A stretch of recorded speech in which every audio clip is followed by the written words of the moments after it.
तो जैसा कि थर्ड आई और सहस्त्रार से रिलेटेड हम बात कर रहे थे, तो मैंने कहा कि third eye is the maximum potential that we can reach, and this is the doorway. जो थर्ड आई है वही डोरवे है, वहीं से बाहर जाना है। Sahasrara is for fun. जब आप एक ऐसी अवस्था में पहुंच जाएं जहाँ पे सत्य से आपका साक्षात्कार अब हो ही जाएगा।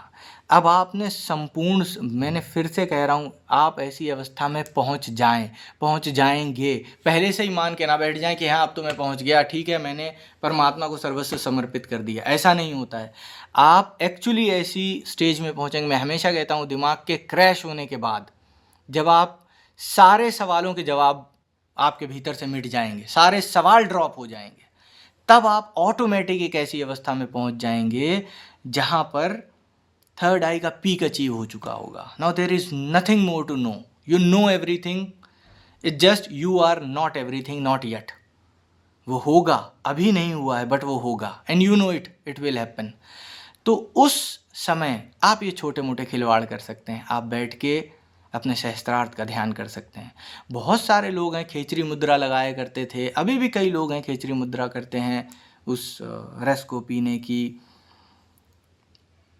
कोशिश करते हैं। But again it has got nothing to do with enlightenment या स्वयं को जानने के लिए इसकी कोई महत्व नहीं है, but for fun, for enjoyment, जिसे मैं कहता हूँ कि भंड अवस्था। आपको भंड रहना है ना, तो आप सहस्त्रार्थ में डुबकी लगा सकते हैं। आप सहस्त्रार्थ का ध्यान करें और 4-6-8 घंटे के लिए आप भंड, फुल ऑन भंड। वैसा कोई नशा नहीं होता है।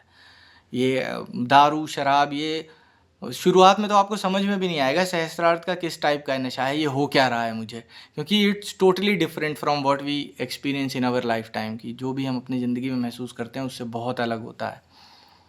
And you are totally conscious, totally aware of everything, but you are always भंड, you are always blissed out. जो सदगुरु कहते हैं, लुक एट माई आइज, वो वाली बात। आपकी आंखें बता देंगी कि आप 24 घंटे नशे में हैं, but you will be conscious, and this is fun. तो ठीक है, इट्स समथिंग टू ट्राई, लेकिन अगेन बिना सुपरविजन के कुछ भी ट्राई ना करें। कुछ उल्टा सीधा कर बैठोगे फिर मुझसे कहोगे।